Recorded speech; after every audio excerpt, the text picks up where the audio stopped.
Hello again, and welcome back to another edition of Sportsbook Confidential. My name is John Sullivan, and I'm coming to you live from the FingerLakes1.com studios in Seneca Falls, New York.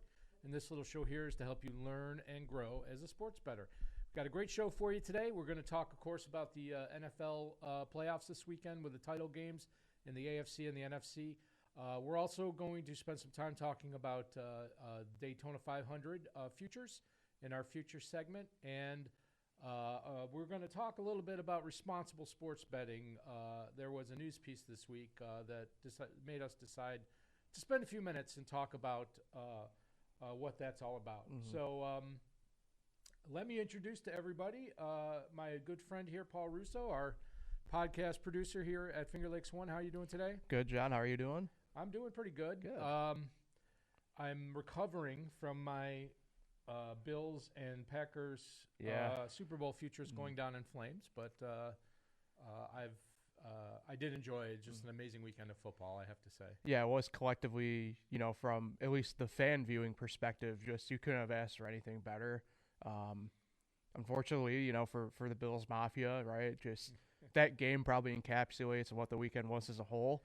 And yeah, I will admittedly have to eat some crow. I was loud wrong on some of the things that we discussed last week about some of the games. Yeah, but you're going. Anybody that is in the hobby or the business of sports betting is going to be wrong a lot. Yeah. Even if you're good, even if you're technically a world beater at this game that we like to play. Yeah. But I think that Bills game encapsulated not just the Bills season, but basically the Bills franchise history. Whenever they get to the peak of the mountain, something happens. Fair enough.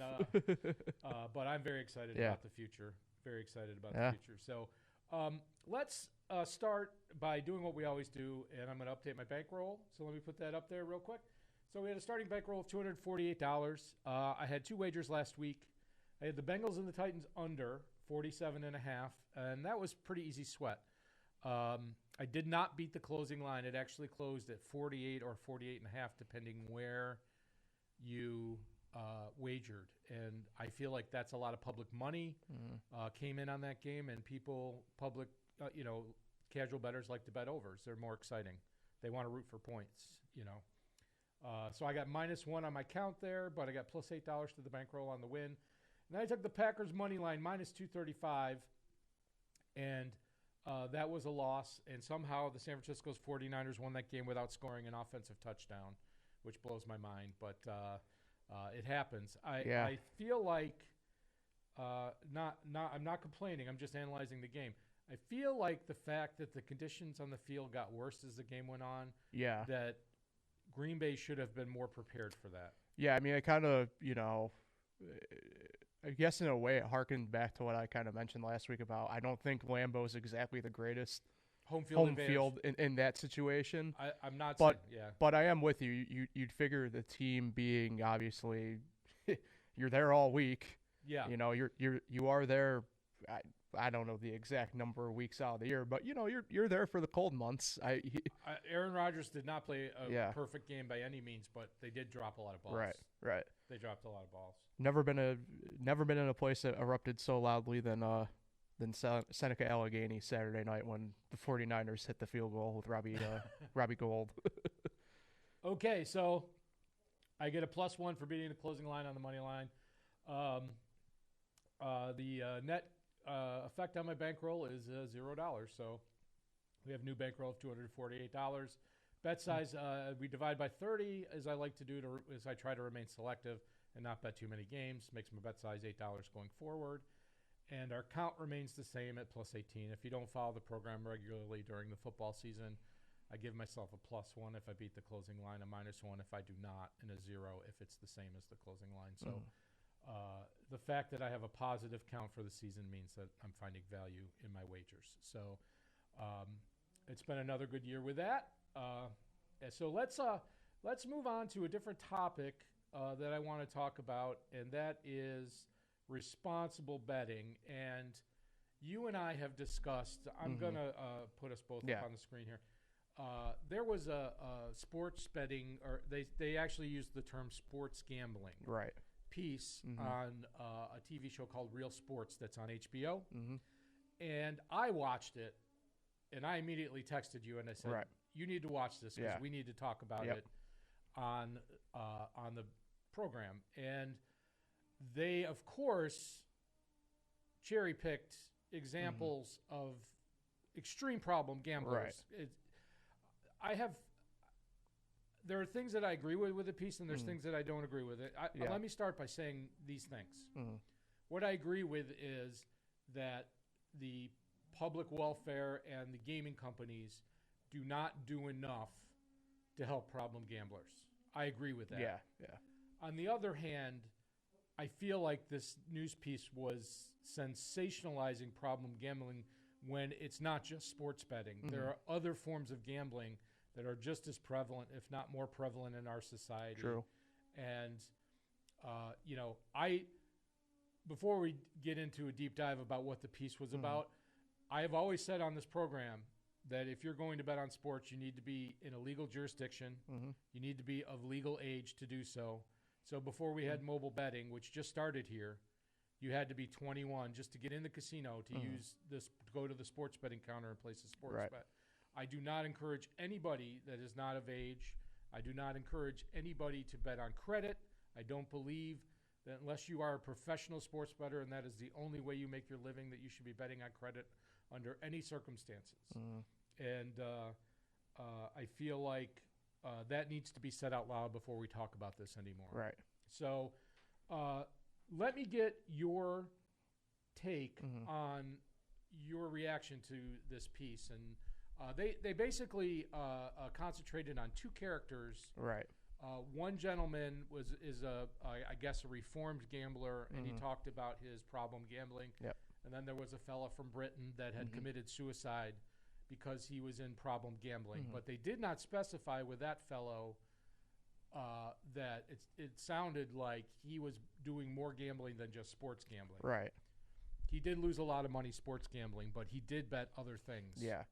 Yeah, I think, obviously from the jump, I don't want to give too much away in case anybody's going to go back and watch.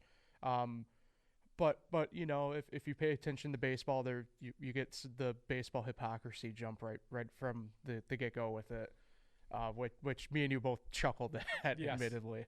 A couple of the interesting pieces or parts rather of the piece that I found really interesting overall. One, and it's actually a topic that we've kind of talked about before with the sports betting entertainment aspect of shows and stuff like that. And that was a very prevalent part of the piece for a couple minutes, was mentioning how you can't turn on a game or even like a pre-game show anymore without, whether it's Giraffe or Sportsbook X or Y or whatever sponsoring they do it. I watched the pregame show on NFL Network before the NFL games, and every segment is sponsored by Sportsbook. Right. And then they'll have a commercial for the Steve Mariucci does that one commercial where he's like, set your limits, stick to it. That's the game plan. Yep. Then immediately when that commercial's over, it's right. like our bet of the day is a 3-leg same game parlay, which is a horrible bet to make. Right. And it is hypocrisy, But go ahead with finish what you're saying. Yeah, and then obviously the two main protagonists or examples that they used, right, with Chad being I think his name was Chad. Yeah, the problem gambler. Yeah, and the individual from Britain, but in between there, they brought up a really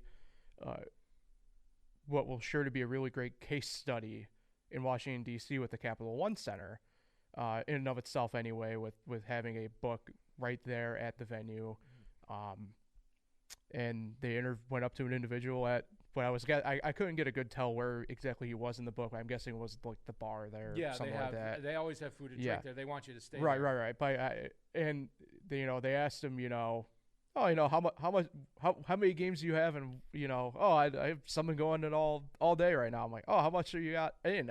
He's like, yeah, nobody really wants to say. And I'm like, but part of it too, I don't think there was like a look of him where it's like, I'm not actually too sure, And I think that's very telling about what, obviously you have the two main examples, and those are very, as you mentioned, extreme. Well, maybe not so much extreme examples, but very polarizing examples. They are polarizing. I do want to say that aside from the problem gambling, we've never talked about bet shaming. Yeah. And I'm people talk about, ageism and faddism and sexism and all this other stuff. I will never shame somebody for the size of their bets. If they bet $5 a game and they're happy with that, of course, it's whatever you're comfortable with. Whatever you're comfortable with, and you shouldn't be betting. I don't think if you're betting enough that it makes you emotional, I think you're risking too much. Right. Right. I do think that Chad's the thing that made me laugh, and this is a serious matter, so I don't want to make too much light of it, is that his wife, instead of kicking him out of the house, she banished him to the basement. Yep. He had to move to the basement. The extreme doghouse of life. But he did. He had $50,000 in a legal sports book. And he wagered on back-to-back days $25,000 on one game, which is the antithesis of bankroll management.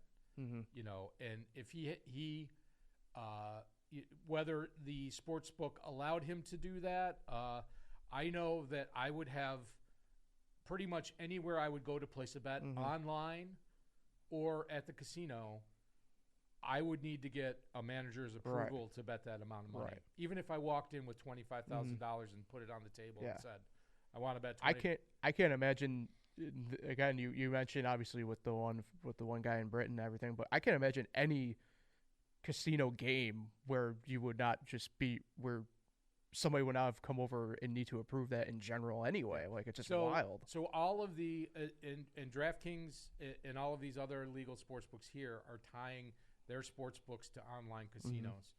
And in Europe, the European model is all the sports books are tied to casinos, online casinos, and these people are betting on their phones. Yep.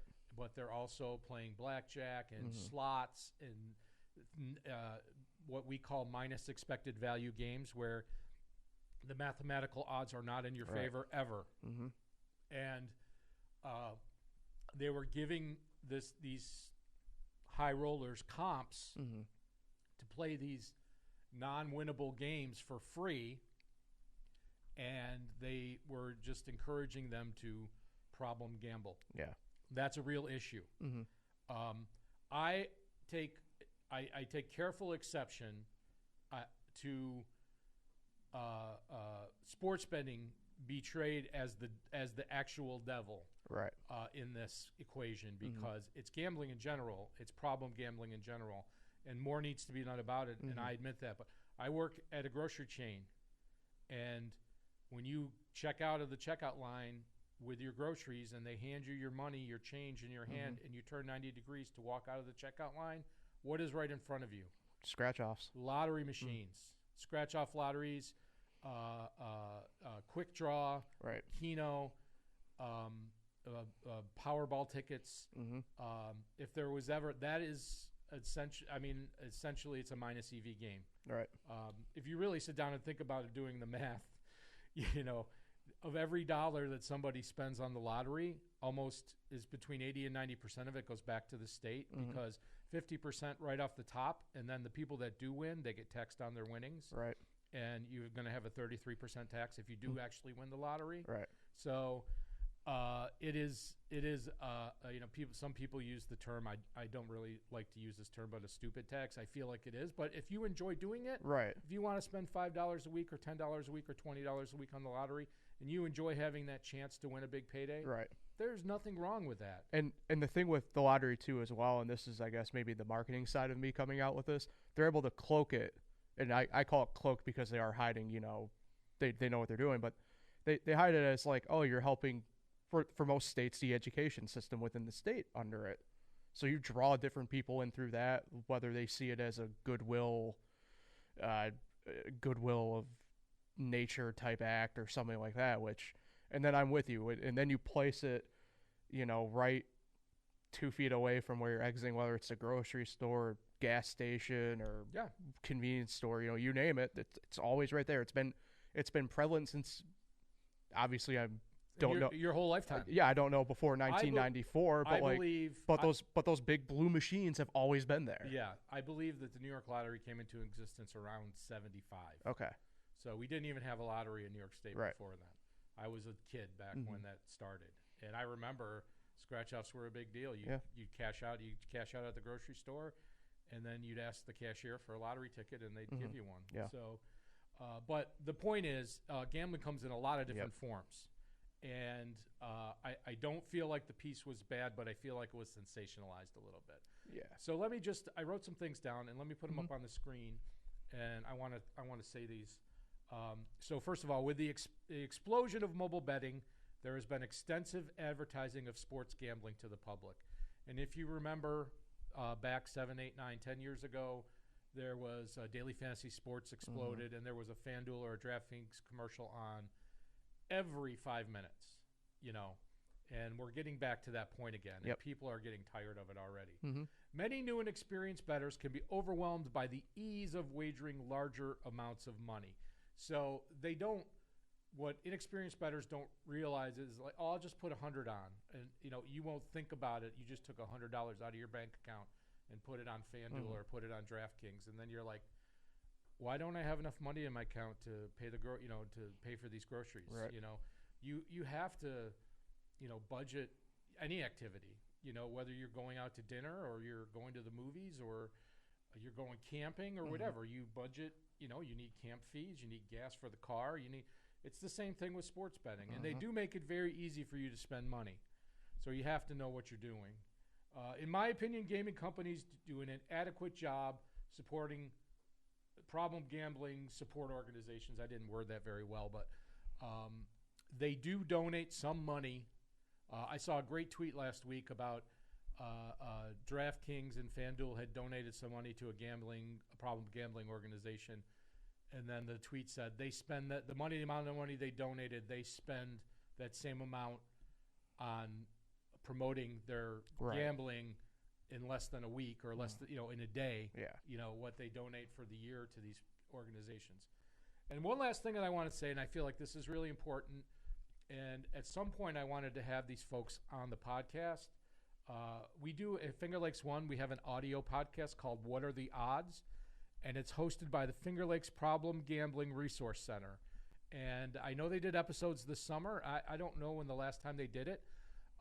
But if you are local to us and you feel like you have a gambling problem or a sports betting problem, and you feel like you need help, or if you have a friend or a family member that might need help, please go to fingerlakes1.com and look up that information, and there will be somebody here in our area that can help you. Yep.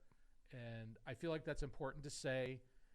And, we talk about making selective betting here and making small bets and being legal in what we do. And if for those of us that are lucky enough to win, if we pay taxes on our winnings, we get a W-2 at the end of the year, so it's important that all this needs to be said, but I have to defend that sports betting is not outright evil in my opinion. No, I'm with you. Yeah. I enjoy it, and I said I am one of the people that cannot watch a sporting event, have absolutely nothing on the game, and enjoy myself, right, and not worry about it. As a matter of fact, I would say the majority of the games that I do wager on, I probably don't watch that many of them, especially if it's on at 5 in the morning. So it's an issue that is going to arise from time to time, and it can't be dismissed or just pushed aside. We have to talk about it every so often. Right. So any final thoughts? Yeah, I think, to piggyback off of, what you're saying, obviously, if you think that you need help, there are resources available, to mention that. And trust me, the biggest step and the hardest step to take is trying to get the help that you need. Go ahead and do it, and then you'll be proud of yourself. And this is beyond gambling, the aspect of that, but trust me, no matter what, if you need help in a certain area, going and taking that first step is the hardest but biggest step you will take. That's very well said. I mean, I've had challenges in other areas of my life, and I've had health challenges and mental health challenges, and that applies, Mhm. to everything, not just sports betting. Right. But, we do this because we enjoy Yeah. it, and we're prepared to take the financial risk, but we moderate that risk. Yep. And we try to have fun and make it fun. Mhm. And I don't want this to be something that is going to hurt people Mhm. under any circumstance. Yeah. I just want to make that clear. Mhm. All right. So now let's talk about gambling. Let's go to the AFC and NFC championship games. Let me put that up on the screen for you. All right. So the first game is the Bengals at the Chiefs. Chiefs -7, 54.5. I feel like every Chiefs home game is lined at 54.5. Yeah. Yeah, that's been the MO, I feel like, all year with them. So let's talk about this game for a minute. I'm going to make it simple from my end. Mhm. I'm just going to say that Kansas City is the best team remaining, and it's their Super Bowl to lose. Mhm. And they're healthy. Yep. Assuming the rest of their defense, Tyrann Mathieu was taken out of the game with a concussion, assuming he's healthy to come back, and assuming the rest of their defense does not get arrested between now and the Super Bowl, I feel like they're the team to beat. Yeah. Yeah, I mean, I agree with you.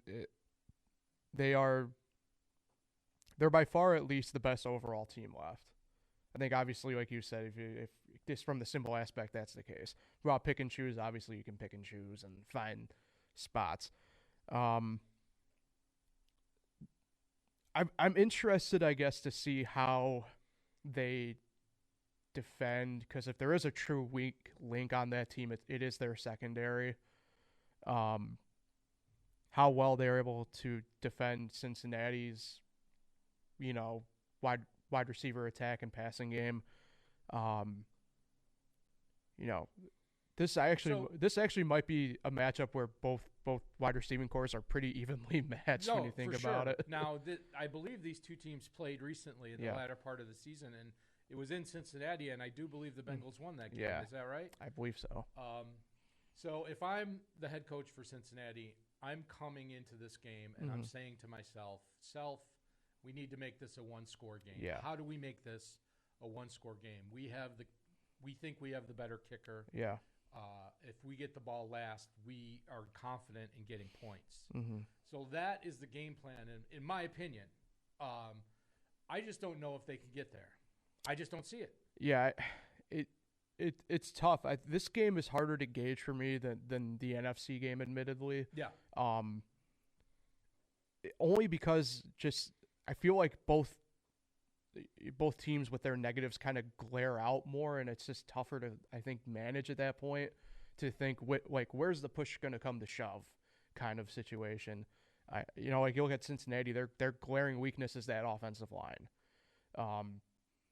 And to me, that tells me that if they need to run the ball, that's going to pose a challenge. If they need to pass the ball, it's going to pose a challenge. So I noticed that Kansas City is very aggressive on the defensive line. Yeah. They try to time the snap, and they'll get multiple defensive offsides in a game. Yeah. It happens all the time with their defense. Their defensive ends line up, usually standing up, and they try to time the snap. Yep.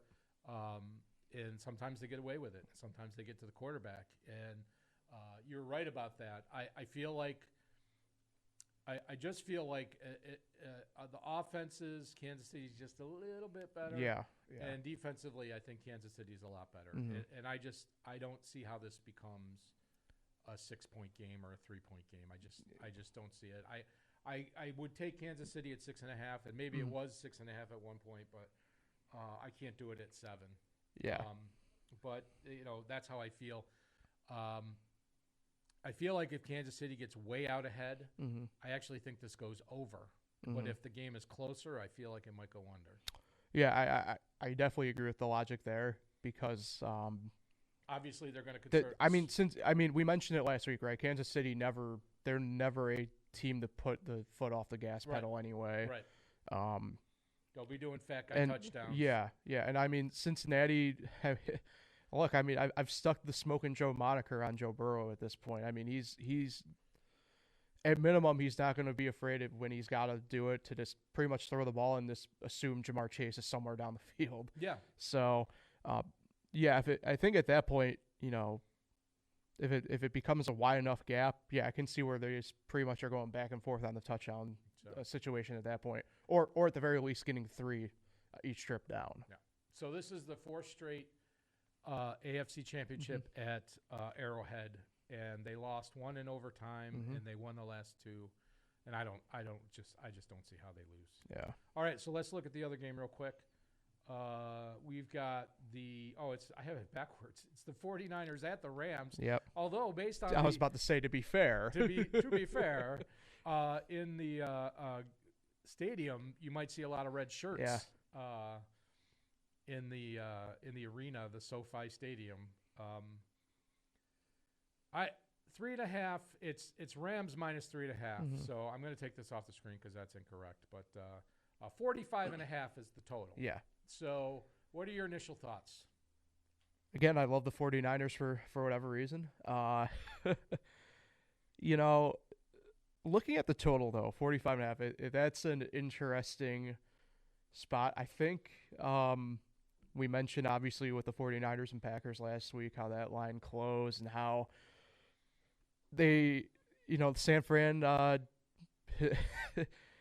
did they make history officially by not scoring an offensive touchdown? I'm sure that back in the 40s that there was a game where somebody scored, 6-3 and there were no touchdowns scored. Well, either way, the 49ers literally reversed the clock somehow last week and just won via the grit and grindstone of special teams and defensive work. They did not score an offensive touchdown.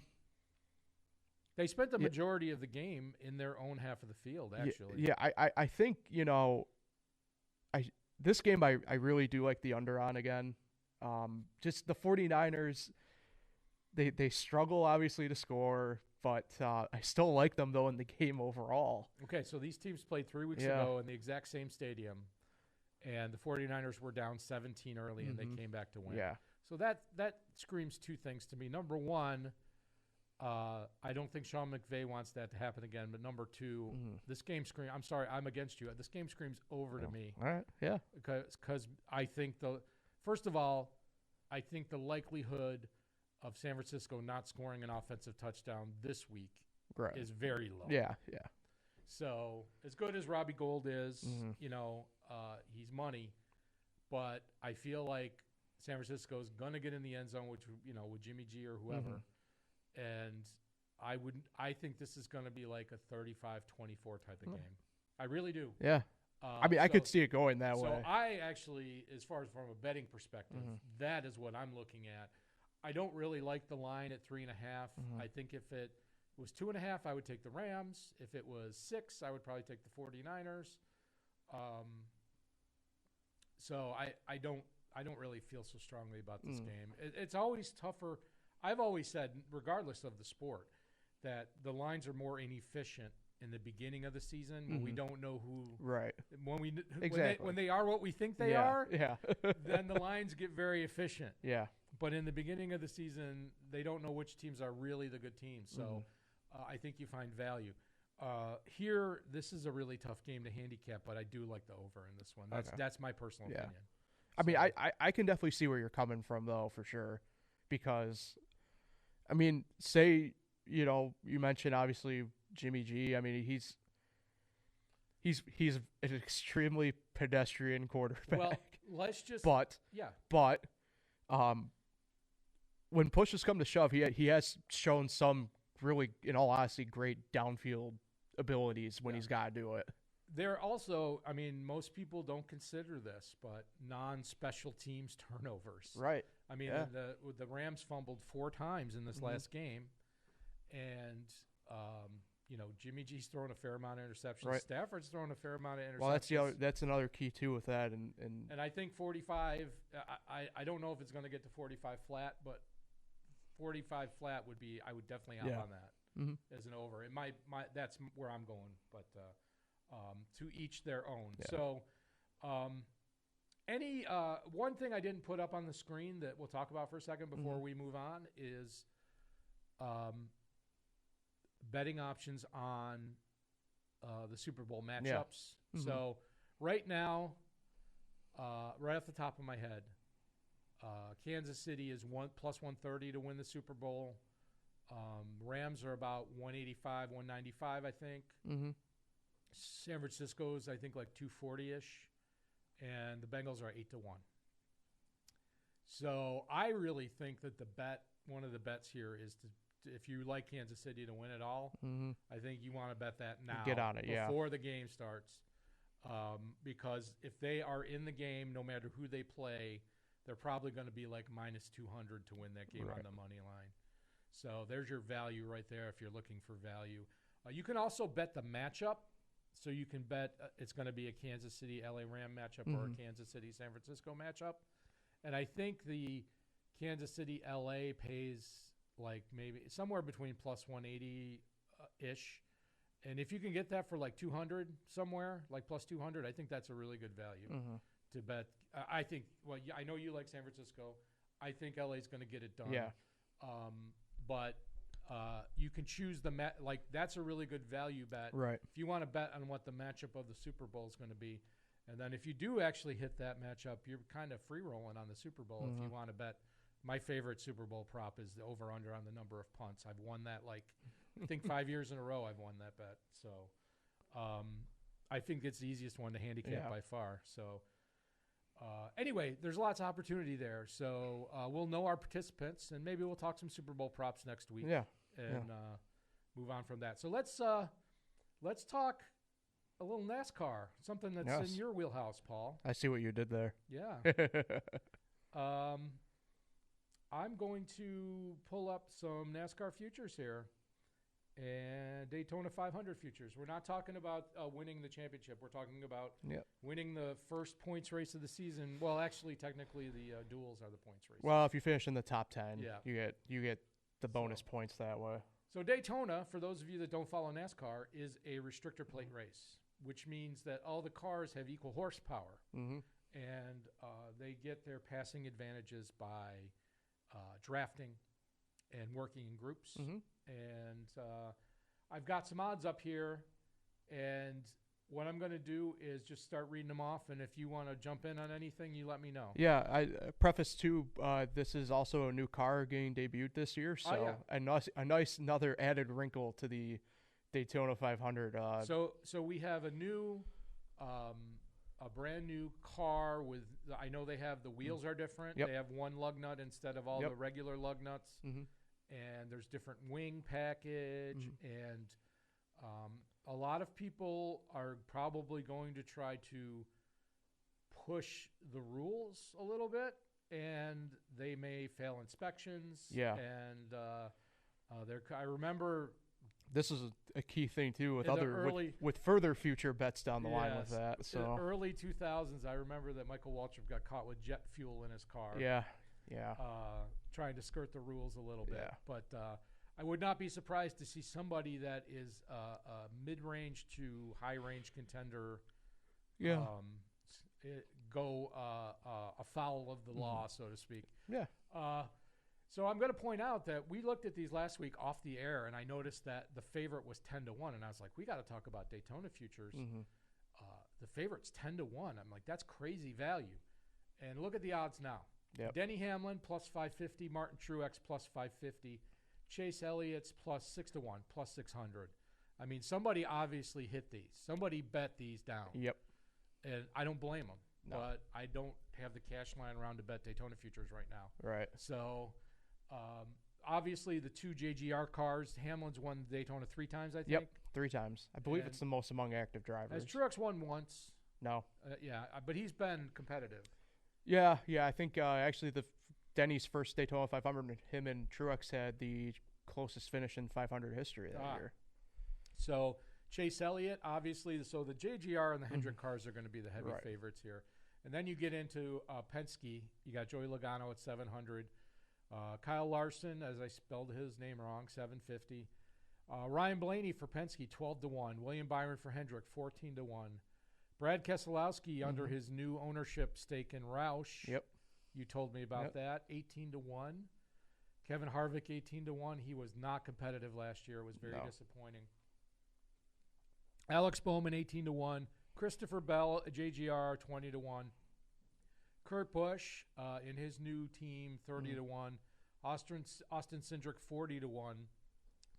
And there's a few other in the middle that I didn't cover. Austin Dillon, Amarola. Yep. That I don't know if they'll be players or not. And then we get into some of these long odds, and I'm looking at some of these names, and I'm like, these are, I think, are incredible values. Corey LaJoie, who's a great restrictor plate racer, 100-1. Suarez, Eric Jones has had success in restrictor plates, 100-1. Cole Custer, Ryan Preece, 100-1. Chris Buescher, he's still with Roush, right? Yep. Been a great restrictor plate racer, and he was about to win a restrictor plate race last year, and he got sent to the back, and I think he finished second in the. I had him for I remember the back. Yeah.